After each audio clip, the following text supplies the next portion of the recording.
I'm Michelle Keeney. I am co-founder of an organisation called the New Work Network, which I set up with friends of mine, Helen and Helena, which is all about democratising flexibility.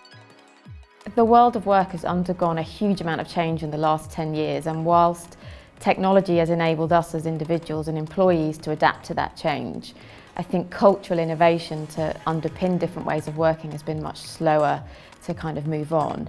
The aim behind the New Work is to curate a group of people who together we can change the shape of work and how people have conversations about it. Anytime that you're asking to work flexibly or differently, it can feel really scary, and actually it can be quite hard to find a new role where you need to work beyond the 9 to 5. So when I left Heineken and I was trying to find a role 3 days a week that enabled me to work around being a mum, I found that in conversations with recruiters, the fact that I wouldn't do full-time really did present an issue. Recruiters play a really key role in the whole flexible work conversation, principally because they have permission and authority to speak into this conversation.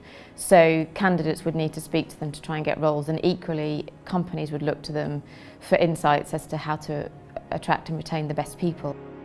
I think the number one piece of advice I would give to anybody who found themselves in the position where they want to work flexibly is to don't be afraid to ask. I think my personal learning, and one of the learnings we've had from the New Work Network, is that when we go into conversations with people, we start by making an apology.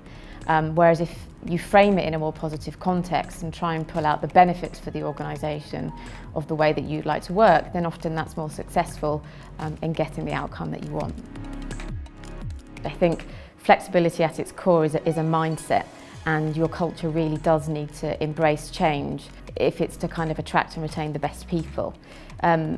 The barriers are really complex because there are now, I think, 5 generations of people in the workforce, many of whom have different attitudes to flexibility. One of the key frustrations I have about flexibility is that people think that the only people that can actually make any form of flexible working request are those who have caring responsibilities. So whether that's you're a parent, or you maybe have caring responsibilities for maybe your own parents.